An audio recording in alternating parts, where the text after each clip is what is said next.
Sorry for the late, dear.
Hello बच्चों, sorry for the late. अपने schedule time से 16-17 minute हम late हैं, माफी चाहते हैं बेटा। कल तक हम लोग बेटा atomic spectrum, atomic structure clear कर रहे थे। उसमें हम लोगों ने अच्छे से रिवीजन वाले पॉइंट्स भी पढ़ लिए थे। आपसे सभी से गुजारिश है कि बच्चों सबसे पहले तो मेंटली एकदम प्रिपेयर हो जाइए।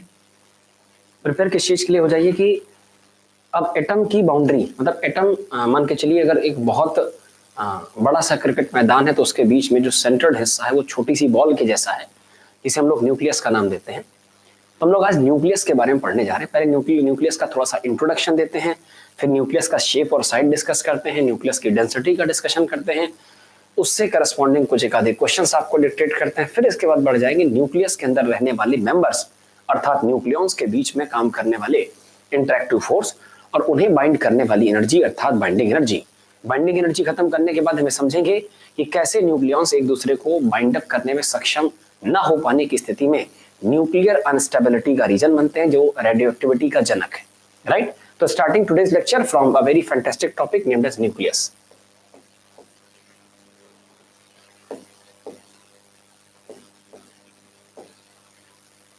नाभिक।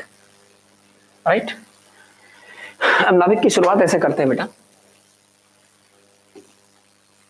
Consider it as atom. सबसे पहले तो आपको बता दें बच्चों, हमारे दिमाग में जब भी कभी किसी एटम की परिकल्पना आती है तो मान लीजिए हमसे किसी ने कहा कि हम मान लीजिए हीलियम एटम का डिस्कशन करना चाहते हैं। हाइड्रोजन के बाद जो हमारी पीरियडिक फैमिली का दूसरा सदस्य है हीलियम एटम। तो जब हीलियम एटम के डिस्कशन की बात आएगी तो हीलियम का पहले representation that is 2He4। 2He4 हमने आपको पहले भी बताया बच्चों, आपको अगर याद हो कि किसी भी एटम को जब सिंबलिक फॉर्म में रिप्रेजेंट किया जाता है तो जो नीचे की संख्याएं हैं वो नंबर ऑफ प्रोटॉन्स बताती है और number of protons are same as number of electrons. जो ऊपर की संख्या अर्थात 4 है वो न्यूट्रॉन और प्रोटॉन की संख्याओं का सम बताता है। 4 is actually number sum of number of neutrons and number of protons. Right? इतनी बात ठीक है बेटा, आगे बढ़ जाए। इतनी बात क्लियर? अब इसे ऐसे समझो कि इसका अगर फोटोग्राफी बनाई जाए तो फोटोग्राफी कुछ ऐसे बनेगी कि ये सेंटर्ड हिस्सा, इसका सेंटर्ड हिस्सा जो 4 है न्यूट्रॉन प्लस प्रोटॉन का। अच्छा समझो इसे, प्रोटॉन की संख्या नीचे लिखी मतलब 2 है, इलेक्ट्रॉन की संख्या 2 है, न्यूट्रॉन प्रोटॉन की संख्या 4 है। न्यूट्रॉन प्लस प्रोटॉन की संख्या 4 है जिसमें से 2 प्रोटॉन है, 2 प्रोटॉन है तो न्यूट्रॉन भी 2 बचेंगे। मतलब सेंट्रल हिस्से में 2 प्रोटॉन और 2 न्यूट्रॉन के साथ बाहर जिसमें 2 इलेक्ट्रॉन चक्कर लगाए, ये आपका हीलियम एटम बनके तैयार हो गया। हीलियम एटम का जो सबसे सेंट्रल साइज है, सबसे सेंट्रल हिस्सा है this one, it is actually nucleus of helium. ये हीलियम का न्यूक्लियस है, ये हीलियम का न्यूक्लियस है, हीलियम का नाभिक है। राइट? अब समझिए, हम न्यूक्लियस का शेप स्फेरिकल शेप का अगर मान के चले क्या एक्चुअली ठोस गोले जैसा हिस्सा है। मैंने कहा ना क्रिकेट के मैदान के बीचों बीच छोटी सी गेंद जैसा हिस्सा, ये अगर स्फेरिकल शेप का है। अब समझिए, इस स्फेयर के वॉल्यूम को अगर हम मान के चले कि न्यूक्लियस का जो रेडियस है वो अगर हम कैपिटल R मान लें तो न्यूक्लियस का वॉल्यूम कितना है 4/3 पाई R क्यूब।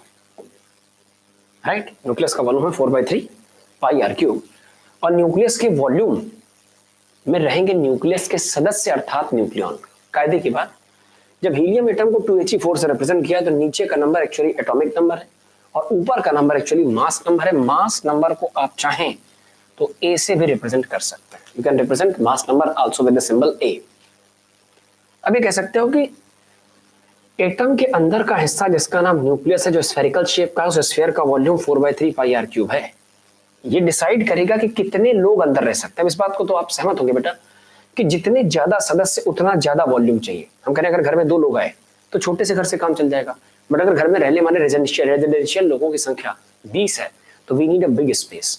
तो वैसे ही अंदर के जो सदस्य हैं जिसका नाम न्यूक्लियॉन्स है, जिसकी संख्या न्यूट्रॉन और प्रोटॉन मिलकर डिसाइड करते हैं, जो किसी भी एटॉमिक सिंबल में, आपको शायद याद होगा, किसी भी जनरल एटॉमिक सिंबल में ऐसे दिखाया जाता है जहां Z प्रोटॉन की संख्या atomic number, number of electron है, और A मास नंबर है जो न्यूट्रॉन और प्रोटॉन से मिलकर बना है। किसी बच्चे के मन में अगर सवाल आ रहा हो कि सर एटम का टोटल मास डिसाइड करने में कितने लोगों का हाथ है, तो एटम का टोटल मास डिसाइड करने में न्यूट्रॉन, प्रोटॉन, इलेक्ट्रॉन तीनों का हाथ है। इनफैक्ट कुछ और भी सब एटॉमिक फंडामेंटल पार्टिकल्स हैं, बट न्यूट्रॉन प्रोटॉन के वजन की तुलना में बाकी सब एकदम हल्के पार्टिकल है, ना के बराबर मास के। तो बाकी सब का मास अगर इग्नोरेबल है तो एटम का मास, एटॉमिक मास डिसाइड करने में न्यूक्लियस के अंदर रहने वाले 2 मुख्य सदस्यों का हाथ है, इसमें से न्यूट्रॉन और प्रोटॉन। राइट? किसी सिंपल एटम को अगर रिप्रेजेंट करेंगे तो ZX से करके रिप्रेजेंट कर सकते हैं, जहां Z उसका number of proton, number of electron है और A मास नंबर है। मैंने अभी भी कहा है कि अंदर का जो स्पेस है, कितना स्पेस चाहिए, कितने वॉल्यूम में सदस्य रह पाएंगे, ये डिपेंड करता है कि सदस्यों की संख्या कितनी। मतलब a volume of nucleus required is directly proportional to mass number. You know what is mass number? Mass number is mass deciding number, mass को डिसाइड करने वाले प्रोटॉन प्लस न्यूट्रॉन्स का नंबर, जिसे हम लोग कंबाइंड फॉर्म में A कहेंगे। Right? तो यहां से एक बात तो स्पष्ट हो गई बेटा कि अगर सारे कांस्टेंट रिमूव किए जाएं तो रेडियस का cube is directly proportional to mass number का सिंगल पावर। अब अगर इस बात को यहां से असेंबल किया जाए तो बन जाएगा R³ is somehow proportional to mass number. Proportionality हटाओगे तो क्यूब रूट आएगा, मतलब पहले तो पावर हटाओ तो आ जाएगा R is also proportional to A की पावर, और जब पावर इधर से इधर शिफ्ट होगी तो 1/3 पावर आ जाएगी।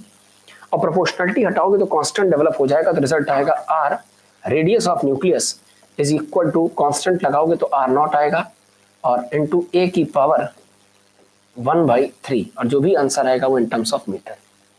मीनिंग समझिए क्या है? मीनिंग क्या है कि किसी भी न्यूक्लियस की रेडियस बराबर एक कांस्टेंट और मास नंबर की पावर 1/3। अब अगर R0 की बात करें, R0 तो R0 एक न्यूक्लियस कांस्टेंट है, तो R0 का आंसर आ जाएगा 1.2 into 10 की power -15 metre. And you are supposed to learn it. इसे बच्चों आप फर्मी भी कह सकते हैं, फेम्टोमीटर भी कह सकते हैं। तो R0 की वैल्यू एक्चुअली 1.2 फर्मी भी लिखी जा सकती है। सारी बातें अच्छे से देख लें, समझ लें, और फिर हम इन्हें रिकॉल करा देते हैं। फिर हम आपको एक बार इन सब चीजों को रिमाइंड करा देंगे। ठीक, चले बेटा एक बार रिकॉल कर लें। तो रिकॉल करने के लिए शुरुआत से कहानी बताते हैं। हम डिस्कशन कर रहे हैं आज एटम के सबसे सेंट्रल हिस्से जिसका नाम न्यूक्लियस है, और हमने डिसाइड किया है कि हम हीलियम एटम का बतौर एग्जांपल डिस्कशन करेंगे, उसको डेमो के तौर पर समझेंगे। उसके मदद से हम न्यूक्लियस का एक विजन बना रहे हैं। तो ये एटम का सबसे अंदरूनी हिस्सा न्यूक्लियस, न्यूक्लियस में रहने वाले सदस्य का नाम न्यूक्लियॉन। किसी सिंबल एटॉमिक सिंबल का, किसी एटम का सिंबलिक रिप्रेजेंटेशन करें तो 2He4, जहां 2 उसका number of proton, atomic number, number of electron है, और 4 उसका मास नंबर है। मास नंबर में 2 सदस्य हैं, न्यूट्रॉन्स और प्रोटॉन्स। राइट? हम ये भी कह सकते हैं कि न्यूक्लियस में रहने वाले सदस्य ही डिसाइड करेंगे कि न्यूक्लियस कितना बड़ा होना चाहिए। तो कह सकते हैं हीलियम न्यूक्लियस का या किसी भी न्यूक्लियस का जो वॉल्यूम है, volume is directly proportional to the number of candidates going to reside inside this. वो अंदर रहने वाले सदस्यों की संख्या पर डिपेंड करेगा, मतलब मास नंबर पर डिपेंड करेगा, मास डिसाइडिंग नंबर पर। Cube proportional to A, cube हटाओगे तो सिंगल पावर 1/3 आ जाएगी, प्रोपोर्शनलिटी हटाओगे कांस्टेंट आएगा, रिजल्ट बन के तैयार हो गया। एंड द रिजल्ट इज कि R मतलब radius of nucleus is equal to R0 एक कांस्टेंट है और मास नंबर की power 1/3 in terms of metre. देख लीजिए, बहुत इत्मीनान से देखिए, सोचिए समझिए। अच्छा, जो R0 है, R0 ये आपका कांस्टेंट है 1.2 × 10⁻⁻15। अब जैसे एक एग्जांपल के तौर पर मान लीजिए हम चर्चा करते हैं, एक एग्जांपल लेते छोटा सा समझने के लिए। मान लीजिए मैं आपसे कहूं कि आइए हीलियम की बात करते हैं। है ना। बतौर एग्जाम्पल आइए हम लोग हीलियम नहीं, हम लोग थोड़ा सा और अच्छा लेते हैं, कोई जैसे एल्युमिनियम लेते हैं। एल्युमिनियम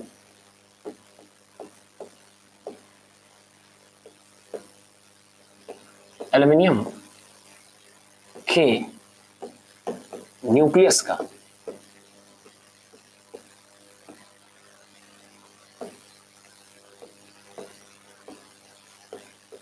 एल्युमिनियम के न्यूक्लियस का साइज, एल्युमिनियम के न्यूक्लियस का साइज ये हो जाएगा 13Al27। ये एल्युमिनियम का सिंबल है, एटॉमिक नंबर, एटम का सिंबल, और ये आपका मास नंबर। अब मान लीजिए एल्युमिनियम के न्यूक्लियस पूछा जाए, एल्युमिनियम के न्यूक्लियस की रेडियस, तो radius of any nucleus is equal to R0 और मास नंबर की whole power 1/3 and the answer will be in terms of metre. यहां R0 की जो वैल्यू है दैट इज 1.2 इंटू 10⁻⁻15। अब बात एल्युमिनियम की आती है, तो radius of nucleus of aluminium is equal to R0 की जगह 1.2 10⁻⁻15 और मास नंबर की जगह एल्युमिनियम का मास नंबर, ध्यान से देखो एल्युमिनियम में 2 नंबर्स लिखे हैं, ये नीचे वाला एल्युमिनियम का एटॉमिक नंबर है और ऊपर वाला एल्युमिनियम का मास नंबर है। तो आ जाएगा 27 की होल पावर 1/3। 1/3 का मतलब बच्चों क्यूब रूट भी होता है।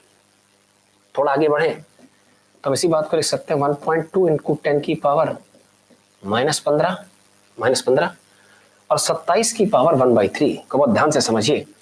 क्या हम 27 को 3 की पावर 3 भी लिख सकते हैं? नहीं समझे। हमने 27 को लिखा, 27 को लिखा 3 क्यूब और उसकी होल पावर कितनी है 1/3। ध्यान से देखो तो पावर से पावर मल्टीप्लाई होगी तो 3 से 3 कैंसिल हो जाएगा। अब जरा आंसर देखिए क्या है, radius of aluminium is equal to 1.2 into 10 की पावर -15 और मल्टीप्लाई बाई 3। आई रिपीट बेटा, रेडियस ऑफ एल्युमिनियम की अगर बात करें तो radius of aluminium is equal to 1.2 10 की पावर -15, वो कांस्टेंट से आया है, और 27 का जो क्यूब रूट है वो डायरेक्टली 3 भी लिखा जा सकता है। तो 12 3 36, आंसर 3.6, समझते चलना, 12 3 36, ये आ गया 3.6 और 10 की पावर -15 मीटर का मतलब फर्मी से। That's it. तो एल्युमिनियम के जो न्यूक्लियस का साइज है वो लगभग 3.6 फर्मी के आसपास, और फर्मी लगभग दूरी में अपने का सबसे छोटा मात्रक है न्यूक्लियस के ऑर्डर का, न्यूक्लियस के साइज का। बच्चों यहां तक की बातें बच्चों एकदम क्लियर है? पक्का? बहुत बढ़िया, बिल्कुल सही है भाई, आंसर आपका आ गया। साथ साथ चलते, बहुत हल्के कॉन्सेप्ट है, आसान से एकदम, इत्मीनान से पढ़ने वाले, इत्मीनान से सीखने वाले, है ना, इसमें कोई लोड वाली बात नहीं। थोड़ा सा प्रीवियस ईयर क्वेश्चंस में अगर झांक कर देखें तो एक आधे क्वेश्चंस हैं मेरे दिमाग में, जैसे कि आपको हम डेमो दिखाते हैं। जैसे 15 में एक सवाल पूछा गया था 2015 में, प्रीवियस ईयर क्वेश्चन 2015 में एक सवाल पूछा गया, और सवाल क्या पूछा गया मैं आपको दिखाता हूं। कह रहा है if radius of aluminium is taken to VRAL, तो रेडियस ऑफ टेल्यूरियम कितनी होगी नियरली, है ना। कह रहा है अगर 13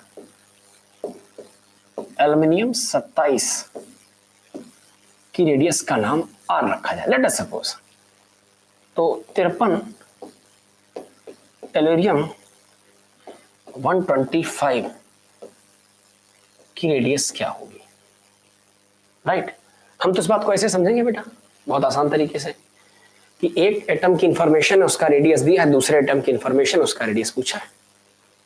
अच्छा, अगर रेडियस ऑफ एटम की अगर बात बनाए तो radius of any nucleus is equal to, atom बोल गए गलती से, R0 A की पावर 1/3। सीखने वाली बात क्या है, एक लिख लो एल्युमिनियम के लिए, यही रिलेशन लिखो, R aluminium is equal to R0, aluminium के नंबर को लिखो, एल्युमिनियम 27 की पावर 1/3, और जब R टेल्यूरियम की बात करो, RTE की बात करो, तो आप लिख लीजिए R0, मतलब सेम फार्मूला, और मास नंबर की जगह 125 की होल पावर 1/3। जब दो जानकारियां हैं दोनों को डिवाइड कर दीजिए, ज्यादातर नोट्स कट जाएंगे, R0 से R0 कैंसिल, एल्युमिनियम की रेडियस का नाम R दिया है, R टेल्यूरियम पता करना है, 27 का क्यूब रूट, इसे 3 का क्यूब लिख सकते हो, क्यूब से 1/3 खत्म हो जाएगा, 3 आएगा। ये 5 का क्यूब रूट, 5 का क्यूब है 5 5 5, और 5 की पावर 3 की पावर 1/3 करोगे, 3 से 3 खत्म, तो ये 5 आ जाएगा। राइट, तो टीई को ऊपर ले जाओ, इसे इधर ले जाओ, तो R TE is equal to R TE is equal to 5 ऊपर जाएगा, ये बन जाएगा 5r/3।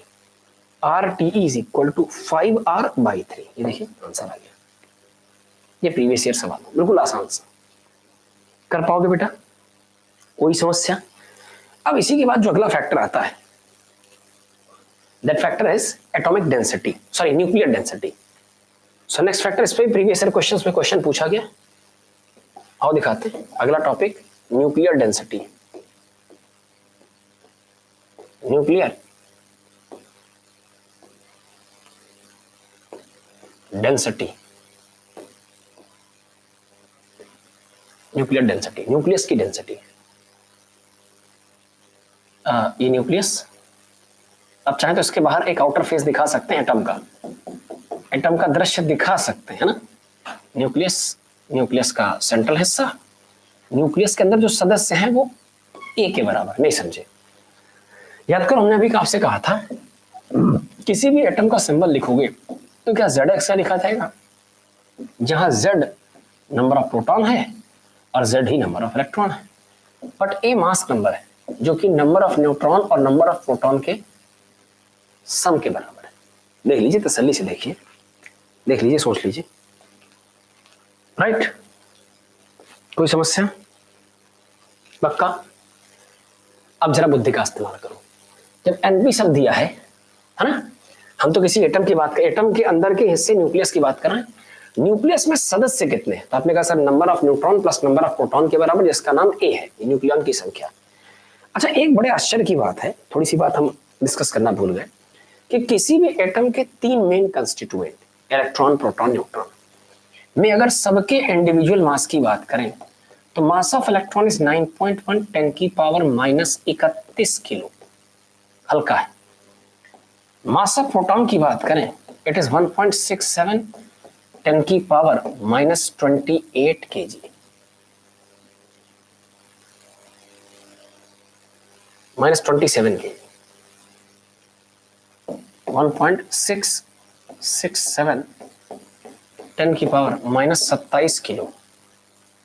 और अगर मास ऑफ न्यूट्रॉन की बात करें तो इस 1.67 into 10 की, बेटा अप्रोक्सीमेट आइडिया, बहुत थोड़ा सा अगर डिफरेंस कहीं मिलेगा तो मिलेगा। ये देखिए करीब करीब मास ऐसे है, मतलब एटम के तीनों fundamental particle, electron, proton, neutron की अगर मास की बात करें तो इलेक्ट्रॉन सबसे हल्का -31 पावर, प्रोटॉन्स -27, न्यूट्रॉन -27, इनके फिगर्स भी लगभग बराबर। तो ये कह सकते हैं कि मास के मामले में प्रोटॉन और न्यूट्रॉन के मास करीब करीब बराबर है, और अगर करीब करीब बराबर है तो इसका मतलब m m, दो लोग m m है, इक्वल मास के हैं। राइट, मतलब ये कौन है? ये प्रोटॉन है, ये कौन है? ये न्यूट्रॉन। अब एटम का न्यूक्लियस हिस्सा, उसमें सदस्यों की संख्या, भाई बच्चों हम आपसे अगर कहें कि 13 एल्युमिनियम 27 में Z क्या है? Z एटॉमिक नंबर है, 27 है। A क्या है? मास नंबर है। Z क्या है? एटॉमिक नंबर 13 है। A मास नंबर कितना है? 27। मास नंबर 27 मतलब इसमें दो लोग हैं, 13 प्रोटॉन और 14 न्यूट्रॉन है। तो सदस्यों की संख्या का नाम A है बेटा। Actually A is not mass, its mass deciding number, that means mass number. तो A कितना है? जो भी होगा ये। अच्छा, इसमें से कौन कौन शामिल है? प्रोटॉन भी, और A में कौन कौन शामिल है? A में प्रोटॉन भी शामिल और न्यूट्रॉन भी, और दोनों के मास करीब करीब बराबर। तो क्या सीधे सीधे किसी एक न्यूक्लियॉन का मास m रख ले? नहीं समझे बच्चे, नहीं समझे, मेरी बात समझिए। 3 fundamental constituent particle, electron, proton, neutron में इलेक्ट्रॉन तो बाहर चक्कर लगाता है, और दूसरी बात उसका मास भी कम है, तो उसका मास में कोई रोल नहीं है। प्रोटॉन और न्यूट्रॉन के मास करीब करीब बराबर है, दोनों में से किसी एक के मास को m ले लें। तो अगर मास नंबर A है तो ये नहीं जोड़ना कि 13 न्यूट्रॉन 14 प्रोटॉन, से मत जोड़ो, सीधे जोड़ो 27 न्यूक्लियॉन। ना प्रोटॉन कहो ना न्यूट्रॉन कहो, उन्हें न्यूक्लियॉन कहो, और प्रत्येक न्यूक्लियॉन का मास लगभग m, जो कि लगभग ये फिगर देख लीजिए। राइट, तो न्यूक्लियस के अंदर A सदस्य है, प्रत्येक का मास लगभग A है। राइट, इसकी रेडियस कितनी है बेटा? R है, और हमसे किसी ने पूछा कि फाइंड न्यूक्लियर डेंसिटी, सो न्यूक्लियर डेंसिटी को अगर रो से रिप्रेजेंट करें, सो डेंसिटी बराबर mass of nucleus upon volume of nucleus, mass upon, अरे भाई सिंपल सी बात है, फार्मूला होता है डेंसिटी बराबर mass upon volume, so density rho is equal to what is mass, mass mass mass mass mass, mass कितना है, तो मास के नाम पर आ जाएगा ए, नंबर्स हैं और हर एक का मास m है, am। वॉल्यूम कितना है, वॉल्यूम स्फीयर के शेप का है 4/3 पाई आर क्यूब, आर इस किसी भी न्यूक्लियस की रेडियस है, यह आ जाएगा am upon 4 pi by 3 R cube कितना हो जाएगा। बच्चों आप चाहो तो आर की जगह आर की वैल्यू डाल सकते हो, आप अगर भूल गए तो मैं दिला दूं, आर की वैल्यू थी आर बराबर आर नॉट ए की पावर 1/3, तो आर क्यूब करो और जैसे ही इधर क्यूब करोगे तो यहां भी क्यूब आएगा, दैट मीन्स आर नॉट का क्यूब, और ए की पावर, भाई यहां क्यूब करोगे यहां क्यूब करोगे यहां भी क्यूब करोगे, 3 से 3 खत्म, ए अकेला बचेगा, ये वॉल्यूम आ गया। ध्यान से देखो तो ए से ए मास नंबर पर डिपेंडेंसी थी, भाई एटम अलग अलग लोगे, helium hydrogen carbon, finally answer आ गया मास ऑफ एनी न्यूक्लियन 3 उछलकर ऊपर चला जाएगा, 4 पाई आर नॉट स्क्वायर नीचे रह जाएगा। अब किसी भी न्यूक्लियस की डेंसिटी में 3 कांस्टेंट है, 4 कांस्टेंट है, P कांस्टेंट है, आर नॉट भी कांस्टेंट है, ये देखो जो 1.2 10 की पावर -15 होता था, और मास नंबर मतलब किसी एक का मास, चाहे प्रोटॉन का चाहे न्यूट्रॉन का, ब्रह्मांड के सब प्रोटॉन सब न्यूट्रॉन तकरीबन इक्वल मास के, मतलब प्रोटॉन प्रोटॉन के बिल्कुल बराबर है, न्यूट्रॉन न्यूट्रॉन्स के बराबर है, और दोनों के मास आपस में भी करीब करीब इक्वल, तो ये भी कांस्टेंट है। जब सब कुछ कांस्टेंट है इसका मतलब किसी भी न्यूक्लियस की जो डेंसिटी है वो एक कांस्टेंट नंबर है, इंडिपेंडेंट ऑफ नेचर। तो मैं सेंटेंस के लिखूंगा, डेंसिटी, मटेरियल डेंसिटी, डेंसिटी एक बड़ा शब्द है, material density, optical density, energy density, तो material density is same for all nucleus, या आप इसे लिख सकते हैं it is independent of mass number. इतनी बातें आपको याद रखनी। क्या समरी लिखवाई हमने, हमने कहा किसी भी अगर न्यूक्लियस के डेंसिटी की चर्चा की जाए, राइट, किसी भी न्यूक्लियस के डेंसिटी की चर्चा की जाए तो ब्रह्मांड के समस्त एटम के अंदरूनी हिस्से जिसका नाम न्यूक्लियस है उन सबकी डेंसिटी बच्चों सेम रहेगी। What do you mean by density same रहेगी, डेंसिटी सेम का मतलब डेंसिटी एक्चुअली किसी भी नंबर से इंडिपेंडेंट, उसमें जो नंबर लास्ट में बचे हैं आप देख सकते हैं, रो का लास्ट में आंसर कटपिटा क्या है, 3m upon 4 pi R naught cube, 3 constant, m constant, 4 constant, pi constant और आर नॉट भी constant, you can say density is a term which is independent of A, बोले तो मास नंबर, राइट। इतनी बात clear है। और जो किसी के मन में कोई डाउट, पक्का आगे बढ़ जाए।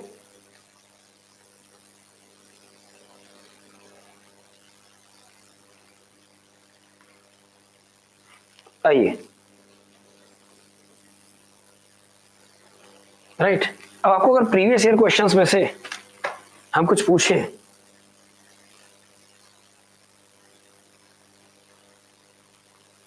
तो एक सवाल 2008 के आसपास आया था कि 2 nuclei have their mass number in ratio 1:3, the ratio of their nuclear density, दो कोई होंगे एटम इनके न्यूक्लियस का जो मास नंबर रेशियो है वो 1:3 है, कोई भी न्यूमेरिकल डेट या 1:5 है, तो उनके न्यूक्लियस की डेंसिटी का रेशियो क्या होगा।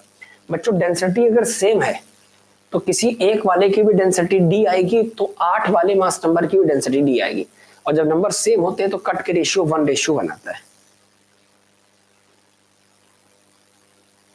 राइट। क्लियर बेटा, अहेड, और आगे बढ़ते हैं अब चलते हैं थोड़ा सा एनर्जी कैलकुलेशन की तरफ। तो इससे पहले कि एनर्जी कैलकुलेशन की तरफ बढ़े बेटा, हम आपको छोटी छोटी सी बात डिफाइन कर दें, राइट, जैसे की पॉइंट्स जैसे कह सकते हो, सम इंपॉर्टेंट की फीचर, सम इंपॉर्टेंट की फीचर्स, दिखाते हैं वो ध्यान समझना, इशारे से समझा रहे बेटा। एटम, ये कौन है? एटम। एटम का कोई ऑर्बिट जिसका नंबर हम लोग n से लिखा करते थे, राइट, समझते चलना। ऑर्बिट में चक्कर लगाने वाला कोई इलेक्ट्रॉन, राइट, क्लियर है। सेंट्रल हिस्सा, सेंट्रल हिस्से का नाम न्यूक्लियस।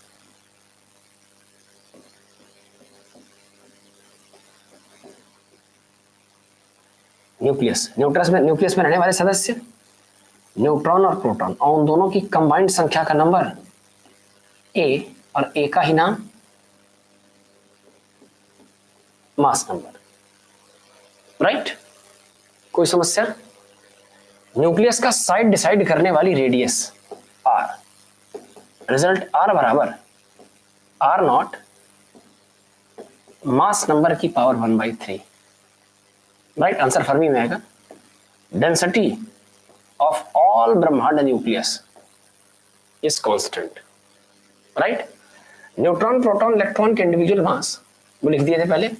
मैं लिख दूं कि जो मास नंबर ए जो मास नंबर है, तो किसी भी, मान लो सिंपली इसी एटम की बात करें तो इस एटम का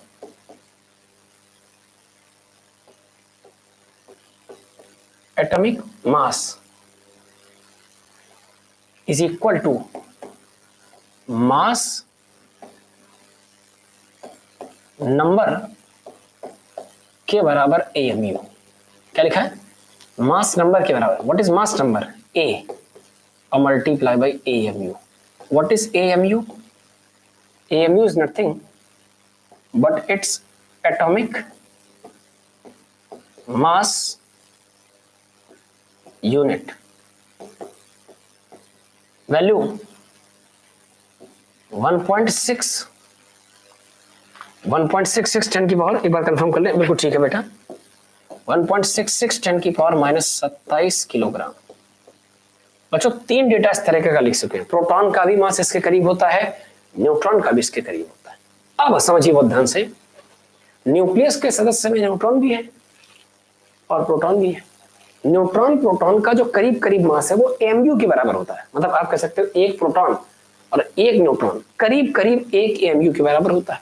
अब दोनों सदस्यों के मास करीब करीब अगर 1 AMU के बराबर है, तो मान लो हमने किसी ऐसे एटम की बात करी, इसके अंदर नाभिक के अंदर 10 प्रोटॉन 10 न्यूट्रॉन है। कितने?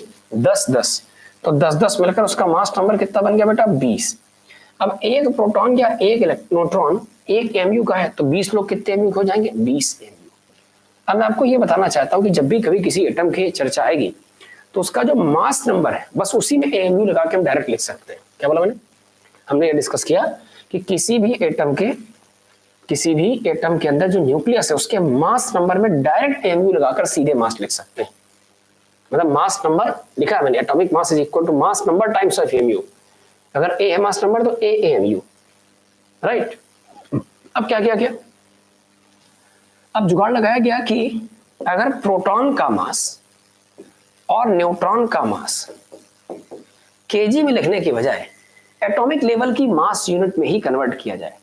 प्रोटॉन का और न्यूट्रॉन का जो मास है वो अगर एटॉमिक लेवल पर ही कन्वर्ट किया जाए तो इट बिकम्स, प्रोटॉन आ जाएगा 1.0078 AMU, आसान तरीका है याद करने का, और न्यूट्रॉन आ जाएगा 1.0087 AMU। अब ये जो आंसर है किसका किसका बेटा? प्रोटॉन के मास का 1.0078 और न्यूट्रॉन का 1.0087। इसमें थोड़ा सा फर्क है, ध्यान से देखोगे तो न्यूट्रॉन प्रोटॉन की तुलना में करीब 0.009 भारी है, थोड़ा सा भारी है। न्यूट्रॉन थोड़ा हैवी होता है, राइट। देख लीजिए, हमने सारी डिटेल, सारे की इंपॉर्टेंट फीचर्स लिख दिए हमने, सारे इंपॉर्टेंट फीचर देख लीजिए हमने लिख दिए बेटा। पक्का बेटा? कोई समस्या? बहुत बढ़िया, very good. I am very happy कि कंसिस्टेंटली कुछ बच्चे लाइव रहते हैं, ये बड़ी खुशी की बात है बेटा। I am very happy for this. बस आप ऐसे दिल से मेहनत करते रहें and I am damn sure कि आप सफल होंगे और सबसे आगे भी रहेंगे, राइट।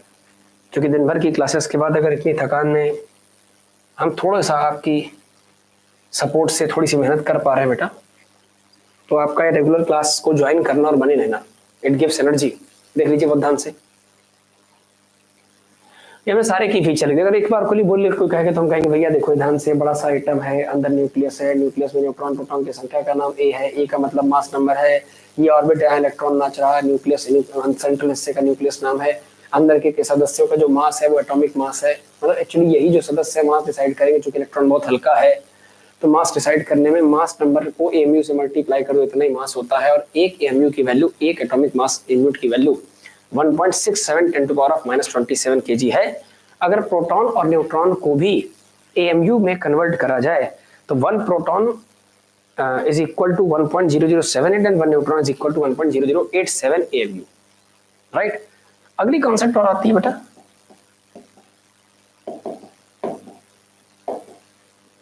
अगली कॉन्सेप्ट और आती है। कॉन्सेप्ट क्या आती है? अगली कॉन्सेप्ट आती है कि न्यूक्लियस के जो अंदर के सदस्य हैं, मीनिंग समझिए बेटा। मतलब मान लीजिए न्यूक्लियस है, अंदर न्यूट्रॉन भी है, प्रोटॉन भी है, और एक ही तो नहीं है, ढेर सारे न्यूट्रॉन, ढेर सारे प्रोटॉन। प्रोटॉन एक दूसरे को पसंद नहीं करेंगे, लाइक चार्जेस है ना, तो रिपेल करेंगे, और रिपेल करेंगे तो न्यूक्लियस फटने की स्थिति आ जाएगी। बट न्यूक्लियस फटने ना पाए, इसलिए हम न्यूक्लियस के सारे सदस्यों को एक दूसरे से इंटरलिंक करके रखते हैं, आपस में बांध के रखते हैं। न्यूक्लियस के अंदर सभी सदस्यों को बांधने के लिए एक निश्चित फोर्स चाहिए, लगाम लगाने के लिए, पकड़ने के लिए निश्चित फोर्स चाहिए, और उसी के करस्पॉन्डिंग न्यूक्लियस में एक निश्चित एनर्जी मेंटेन रहनी चाहिए, जिसका नाम बाइंडिंग एनर्जी है। ऑफन लेटेस्ट सेट अक्सर कहा जाता है कि न्यूक्लियस फॉर्मेशन के दौरान जब न्यूक्लियस फॉर्मेशन के दौरान जब proton neutron high energy level से डी एक्साइट होकर के लो एनर्जी लेवल पर आएंगे और किसी स्थायी न्यूक्लियस का निर्माण करेंगे, उस वक्त तो ढेर सारी एनर्जी रिलीज करेंगे। जो एनर्जी एटम के न्यूक्लियस के फॉर्मेशन के दौरान रिलीज होती है उसी का नाम बाइंडिंग एनर्जी। हम ऐसे भी रफली भाषा में पढ़ सकते हैं कि बाइंडिंग एनर्जी वो है जो न्यूक्लियस के सदस्यों को बांधे रखने के काम आती है। जितना हैवी न्यूक्लियस होगा उतनी ज्यादा बाइंडिंग एनर्जी रिलीज होगी न्यूक्लियस के बनते। आप ऐसा भी कह सकते हैं जितना हैवी न्यूक्लियस होगा उतनी ही ज्यादा न्यूट्रॉन और प्रोटॉन के बीच में पकड़ बनाए रखने के लिए, कमांड बनाए रखने के लिए हमें एनर्जी की आवश्यकता होगी। So the next term is energy that is required to bind all the candidate of nucleus is binding energy. सो हमारा जो अगला हेडिंग है बेटा, फॉलो करें इसे, दैट इज बाइंडिंग एनर्जी। इसका नाम बाइंडिंग एनर्जी। न्यूक्लियस के सदस्यों को बांधने के लिए एनर्जी, न्यूक्लियस के फॉर्मेशन के दौरान रिलीज हुई एनर्जी, न्यूक्लियस को स्टेबल कराने के लिए रिलीज हुई एनर्जी, राइट, बाइंडिंग एनर्जी। तो बाइंडिंग एनर्जी अब समझते हैं क्या कहानी। जैसे एग्जांपल के तौर पर मान लीजिए हीलियम है 2He4। अब हीलियम का मास दो तरीके से नापा जा सकता है। हीलियम का न्यूक्लियस मास दो तरीके से नापा जा सकता है। एक तरीका क्या है, हम इंडिविजुअल सदस्यों का मास नाप लें। जैसे हम जानते हैं कि हीलियम का एटॉमिक नंबर 2 का मतलब इसके पास दो प्रोटॉन है, और चूंकि दो प्रोटॉन है, ये प्रोटॉन न्यूट्रॉन के सम के बराबर है। दो प्रोटॉन है तो पक्का दो न्यूट्रॉन, चूंकि 2 2 4, राइट, इतनी बात ठीक है। तो बाइंडिंग एनर्जी में हम शुरुआत कर रहे हैं मास की, तो मास को दो तरीके से नापा जा सकता है। मास को नापने का एक तरीका है, मास को नापने का जो पहला तरीका है वो ये है कि हम इसके अलग अलग सदस्यों का मास तौल लें और फिर उसका मास निकालें। तो लिख सकते हैं हम लोग मास ऑफ इंडिविजुअल कैंडिडेट, अलग अलग सदस्यों का मास। और एक और तरीका है मास फाइंड आउट करने का, हम पूरे सिस्टम के मास नंबर को ही मास मान लें। सीधे सिस्टम के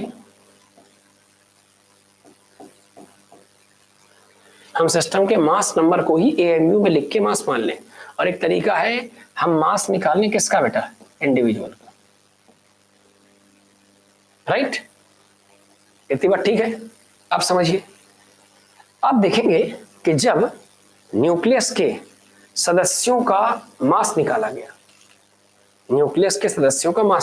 दो तरीके से।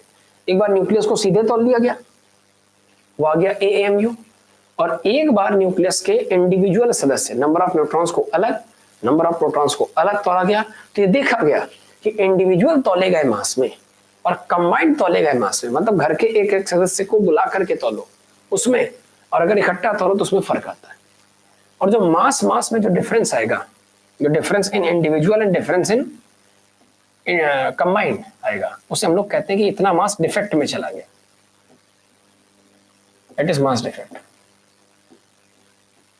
मैं टर्म को एक बार और एलेबोरेट कर दूं कि न्यूक्लियस को अगर एक घर मान लिया जाए, तो घर में मान लीजिए 10 सदस्य हैं, 10 सदस्य 10 मेंबर्स हैं, 10 मेंबर्स हैं, 10 पीपल हैं। अब इस घर के जब इकट्ठा वजन किया गया, इकट्ठा वजन, तो वजन आया 102 kg। और जब अलग अलग वजन नापा गया तो 10 सदस्य थे, हर एक्चुअली 10 किलो का था, तो 10 दहम 100 kg। अब मुझे खाली इतना बता दो, न्यूक्लियस के अंदर जितने भी कैंडिडेट्स हैं उनका अलग अलग मास अर्थात इंडिविजुअल मास 102 आ रहा, और कलेक्टिव मास इकट्ठे मास है ना, बल्कि मास वो 100 आ रहा।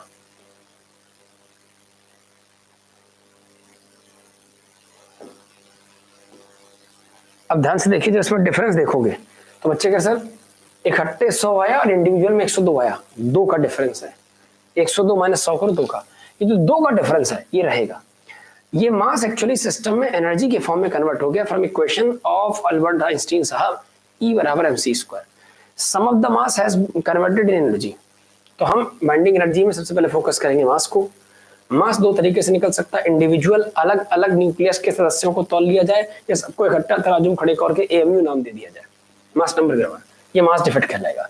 मास डिफेक्ट मात्र में जो कमी आ रही है वो कोई चोरी थोड़ी हुआ है, वो मास एक्चुअली यूटिलाइज हो गया है। कैसे यूटिलाइज हुआ है मैं आपको दिखाता हूँ। एक्चुअली मास के डिफेक्ट के बराबर हमें एनर्जी मिलेगी, मास के डिफेक्ट के बराबर एनर्जी मिलेगी जिसका नाम binding energy. So actually binding energy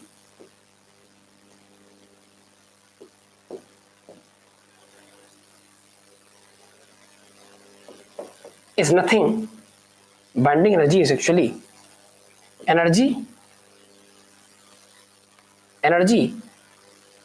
that is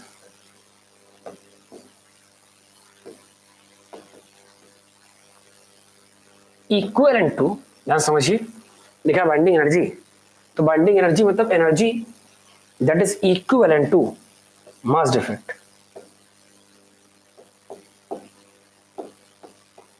और हम तो कहते हैं कि बाइंडिंग एनर्जी वो एनर्जी है जो न्यूक्लियस के सदस्यों को जकड़ के रखे, पकड़ के रखे। बट उसकी मॉडर्न डेफिनेशन ये है कि बाइंडिंग एनर्जी का जो कैलकुलेटिव अमाउंट है वो एक्चुअली मास डिफेक्ट के बराबर है ना।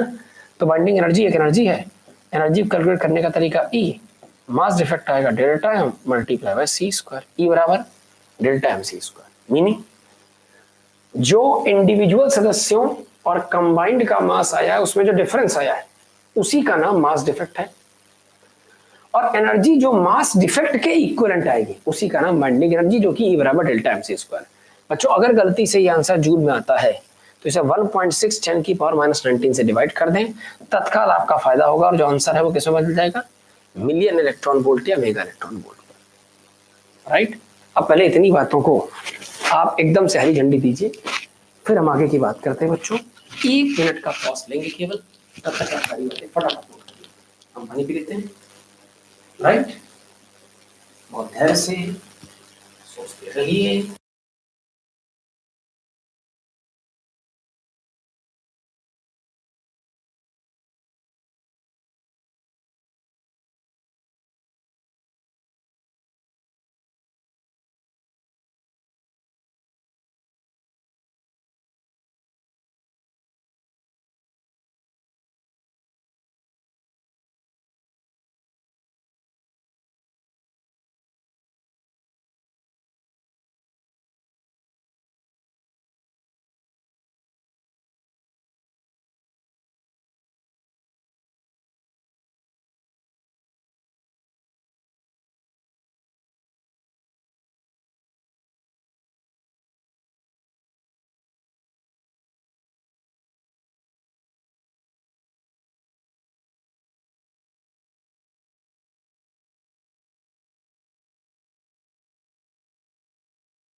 डन बेटा, ठीक है, चले बेटा। कहीं नहीं बेटा, हम तो बिल्कुल अभी सर कम समझ में आता है, मैं तो पहली बार पढ़ रहा हूँ इस क्लास में।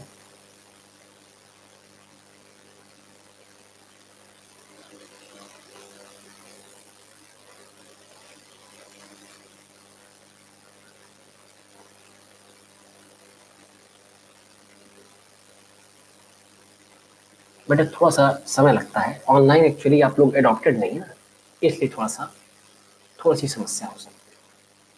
हाँ, ऑफलाइन ऑनलाइन बेटा डिफरेंस तो है एक्चुअली। यहाँ बच्चों हम लोग चाह के भी बहुत इंटरेक्शन नहीं कर पाते, है ना। आओ तो बच्चों इसे क्लाइमेक्स की तरफ धीरे धीरे ले जाते हैं। So we were discussing the concept of binding energy. Binding energy connected है मास से, न्यूक्लियस के मास से। मास की दो वैरायटी, मास में इंडिविजुअल मास भी देख सकते हैं, मास को कंबाइंड तरीके से निकाल सकते हैं। दोनों मासेस में डिफरेंस आएगा वो मास डिफेक्ट है। और बाइंडिंग एनर्जी वो एनर्जी है, समझाने के लिए, वो एनर्जी तीन तरीके बेटा। बाइंडिंग एनर्जी वो जो न्यूक्लियस फॉर्मेशन में रिलीज हो गई। बाइंडिंग एनर्जी वो जो न्यूक्लियस के सदस्यों को बांध के जकड़ के रखेगी। बाइंडिंग एनर्जी वो जो एनर्जी है इक्विवेलेंट टू मास डिफेक्ट, ई बराबर डेल्टा एमसी स्क्वायर से। और आवश्यकता पड़ने पर इसे आप अपने हिसाब से 1.6 10 की पावर -19 से डिवाइड करिएगा। हमें आंसर जूल में नहीं, मेगा इलेक्ट्रॉन वोल्ट में सेप्टेबल होगा। राइट, कोई समस्या? इतनी बात ठीक है, अभी समझते चलना। एक बात मैं आपको और बता दूं बेटा कि अल्बर्ट आइंस्टाइन साहब के हिसाब से जो ई बराबर डेल्टा एमसी स्क्वायर इक्वेशन है, उसमें अगर मास डिफेक्ट का अमाउंट 1 एमयू रखा जाए, 1 एमयू समझते हैं, 1.66 10 की पावर -27, अभी पीछे लिखा था 1 एमयू इज इक्वल टू 1.66 10 की पावर -27। और सी की जगह रेडिएशन की स्पीड 3 10 की पावर 8 मीटर पर सेकंड का होल स्क्वायर। जब ये रख के कैलकुलेशन करोगे तो जो भी आंसर है वो आपका जूल में आएगा। अब जूल में आने वाले आंसर को अगर इलेक्ट्रॉन के चार्ज अर्थात 1.6 10 की पावर -19 से डिवाइड कर दिया जाए, तो याद करो हमेशा कहते हैं कि माइक्रोस्कोपिक लेवल पर आंसर जूल बहुत बड़ा हो जाएगा, तो जूल को छोटा करने के लिए मुझे इलेक्ट्रॉन वोल्ट में कन्वर्ट कर लेते हैं। तो जब भी कभी जूल को इलेक्ट्रॉन वोल्ट में कन्वर्ट करना होता है तो 1.6 10 की पावर -19 का डिवीजन, और जब इलेक्ट्रॉन वोल्ट को जूल में कन्वर्ट करना होता है तो 1.6 10 की पावर -19 का मल्टीप्लीकेशन। तो ये जो आंसर आएगा वो इलेक्ट्रॉन वोल्ट में है, समझे। मास डिफेक्ट अगर एएमयू के टर्म्स में है, रेडिएशन की स्पीड 3 10 टू पावर ऑफ 8 के समथिंग, और इसे इतने से डिवाइड कर दिया, इलेक्ट्रॉन के चार्ज से डिवाइड कर दिया, तो मेरा जो आंसर जूल में आ रहा था ई बराबर एमसी स्क्वायर से, वो 1.6 10 की पावर -19 से डिवाइड करने के बाद इलेक्ट्रॉन वोल्ट में आ गया। अब जो एक्चुअल आंसर आएगा वो 10 to power 6 something electron volt में आएगा। तो एक्चुअल आंसर आता है 931.5 10 की पावर 6 इलेक्ट्रॉन वोल्ट, और ये आंसर बन जाता है 931.5 और 10 की पावर 6 को लिख सकते हैं मिलियन इलेक्ट्रॉन। इस सब इंपॉर्टेंट डेटा है। अगर 1 एमयू के मास को पूरी तरह डिसअपियर कर दिया जाए और उसे 100% एनर्जी में कन्वर्ट कर दिया जाए, तो 1 एमयू के इक्विवेलेंट जो एनर्जी है, जो इक्विवेलेंट एनर्जी है, वो एनर्जी एक्चुअली समथिंग जूल्स में होगी। आप इसे कह सकते हो 931.5 मिलियन इलेक्ट्रॉन वोल्ट के बराबर होगी। देख लीजिए, बहुत ध्यान से समझ लीजिए। राइट, हमने सारा फंडामेंटल एकदम समझा दिया। कनेक्ट करना, इंडिविजुअल मास कैलकुलेट करो और सीधे एमयू मास लिख दो मास नंबर के बराबर। दोनों में डिफरेंस आएगा मास डिफेक्ट। मास डिफेक्ट का इस्तेमाल करो, ई बराबर एमसी स्क्वायर से जो आंसर आएगा वो बाइंडिंग एनर्जी है, और बाइंडिंग एनर्जी आपकी मिलियन इलेक्ट्रॉन वोल्ट के टर्म्स में आएगी। 1 एमयू की कॉस्ट पर जो बाइंडिंग एनर्जी आती है वो याद रखना 931 है। मैं फिर याद दिला दूं, 1 एमयू मास की डिफेक्ट की कॉस्ट में जो एनर्जी आएगी वो 931.5 मिलियन इलेक्ट्रॉन वोल्ट। आगे बढ़े, क्लियर है? आगे बढ़े। अब एक एग्जांपल ले रहे थे, उसको हमने क्विट कर दिया था बीच में। जैसे बाइंडिंग एनर्जी कैलकुलेशन,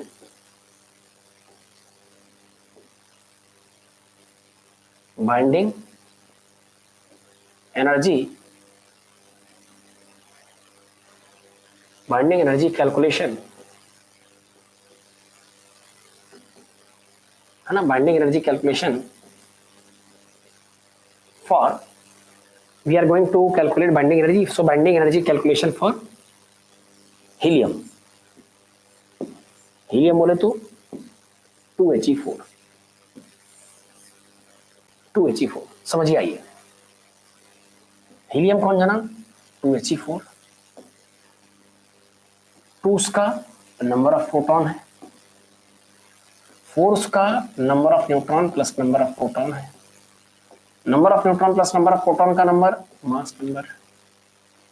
मास कैलकुलेट करते हैं, मास इंडिविजुअल ये हीलियम के कैलकुलेशन चल रहा है इज इक्वल टू 2 प्रोटॉन, अरे यार 4 सदस्य हैं उसमें से 2 प्रोटॉन है तो बचे 2 neutron, 2 mass of proton plus 2 mass of neutron, it is equal to 2 mass of proton कितना है, प्रोटॉन का मास कितना, तो प्रोटॉन का मास आ जाएगा 1.6 सॉरी एमयू वाला बोलो भूल गए, याद है।